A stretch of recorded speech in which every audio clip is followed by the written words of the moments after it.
So now for part 2. I'm going to go through both the flood and the plagues. The flood is a partial reversal of the creation week, followed by God then putting things back in place through a similar process as we just saw in creation. Then the first 5 plagues are a step-by-step reversal of the first 4 days of creation.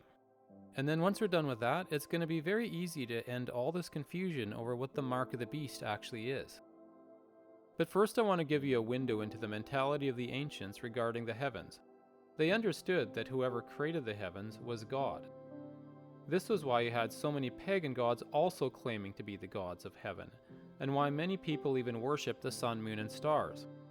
And because of this, many times in the Old Testament, prophets would add a stamp of authority to what they were saying by including that this message comes from the God who created the heavens and can dissolve them. In other words, listen up. Here we see Jeremiah doing something similar. Thus you shall say to them, the gods that have not made the heavens and the earth shall perish from the earth and from under these heavens. He has made the earth by his power, he has established the world by his wisdom, and he has stretched out the heavens at his discretion. When he utters his voice, there is a multitude of waters in the heavens. See, it's important to understand why these prophets included these warnings. It was a stamp of authority, not something that was literally about to happen.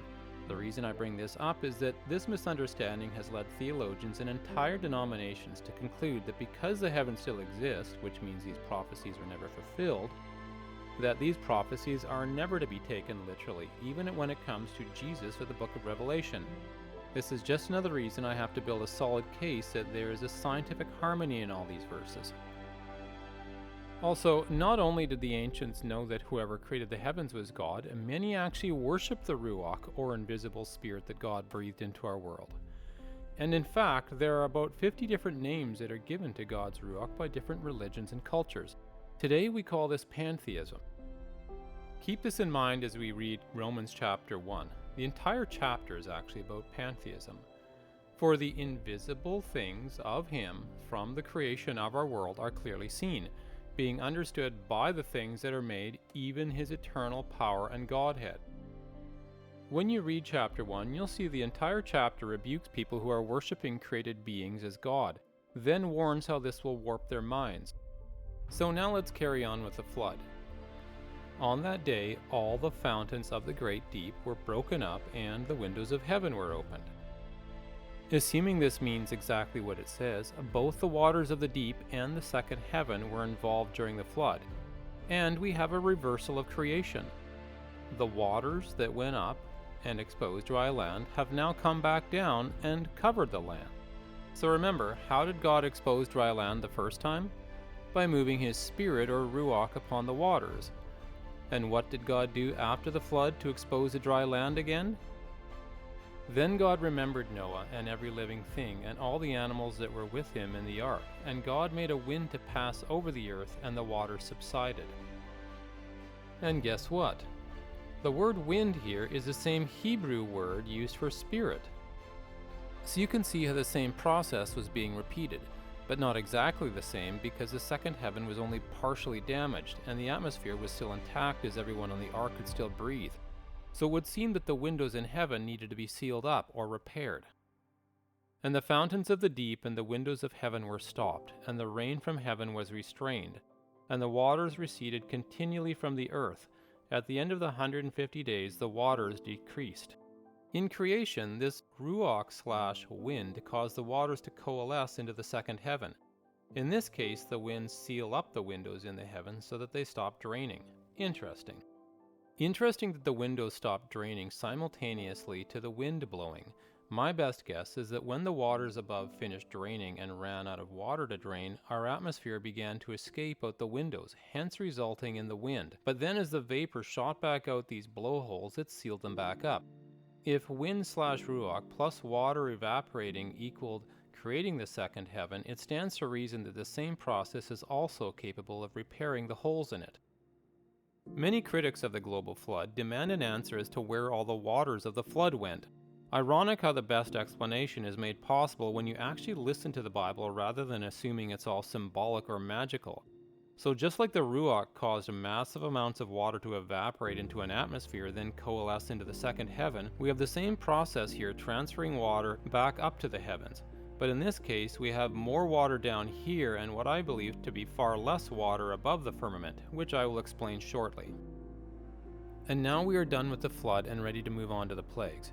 You will see later how vital these clues from the flood are to understanding what happens in the final Great Tribulation. I'm going to skip plague number 1 for now and then come back to it because I first want to show you how plagues 2, 3, 4, and 5 are a reversal of creation days 1, 2, 3, and 4. Then the second angel poured out his bowl on the sea, and it became blood as of a dead man, and every living creature in the sea died. So the second plague is the waters dying. The question is why? I'll get into the why when I deal with the first plague, but for now we just know the waters are dying. Notice how it says they become as the blood of a dead man, not actual blood. The word as is used roughly 45 times in Revelation to compare something with something else. In most cases to compare something John saw but had never seen before and knew the readers had never seen it either. So he would compare it to something they had all seen. We are told not to drink blood because the life is in the blood. But we are told to drink water, and water has the Ruach God breathed into it, which is good for us, but the life in the blood is bad for us. So either this is saying the Ruach in the water changes or that it dies. And maybe the waters turn red as well. Then the third angel poured out his bowl on the rivers and the springs of waters, and they became blood. As you can see, things are getting worse. Now the wording here is became blood, but often in prophecy when something is repeated, it is less detailed the second time. So this doesn't mean something different happened because there is less detail. It's the same process which is now spreading to the springs and rivers. So I want you to ask yourself, what do you think would happen to our atmosphere, or heavens number 1, if the Ruach God breathed into our waters died? Remember, the Ruach being breathed into the waters was specifically what started a domino effect leading to the creation of our atmosphere. Then the fourth angel poured out his bowl on the sun, and power was given to him to scorch men with fire. See, the language sounds very magical, doesn't it? Yet you can see a reverse scientific pattern from creation. As the atmosphere begins to thin, it no longer protects humanity from the sun. The language in Genesis describing the creation week also sounded very magical, yet both make the most amount of sense when interpreted through a scientific lens. Now, if you've been following along, what else does the atmosphere do? It creates light and creates atmospheric pressure. So now ask yourself, what would happen next if this process couldn't be reversed, and the atmosphere continued to thin? Then the fifth angel poured out his bowl on the throne of the beast, and his kingdom became full of darkness. So again, a very magical sounding language, but what an incredible coincidence. So we don't know if this is a global or localized event to where the throne of the beast is, but regardless, we can still see the sequence of creation in reverse. And I don't really think we are meant to have all the answers at this point. Now take notice of what the second half of the verse says. And they gnawed their tongues because of the pain. They blasphemed the God of heaven because of their pains and their sores, and did not repent of their deeds.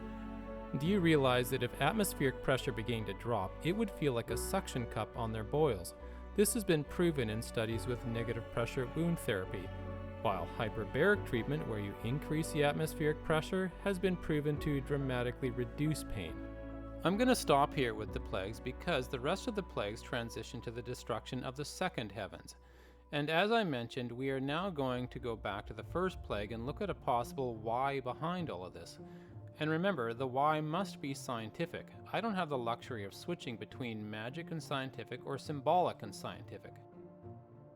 So the first question is, have you ever wondered why only the lost get the boils? Must be magic, right? So what we do know is that plague number 1 happens after the world receives the mark. So does one event lead to the other? And if so, is there a single scientific cause for both the boils and the waters dying? So first I have to spend time showing you how to interpret these famous verses, as I've seen so much unnecessary confusion over this. Verse 15, partway in, that the image of the beast should both speak and cause as many as would not worship the image of the beast to be killed.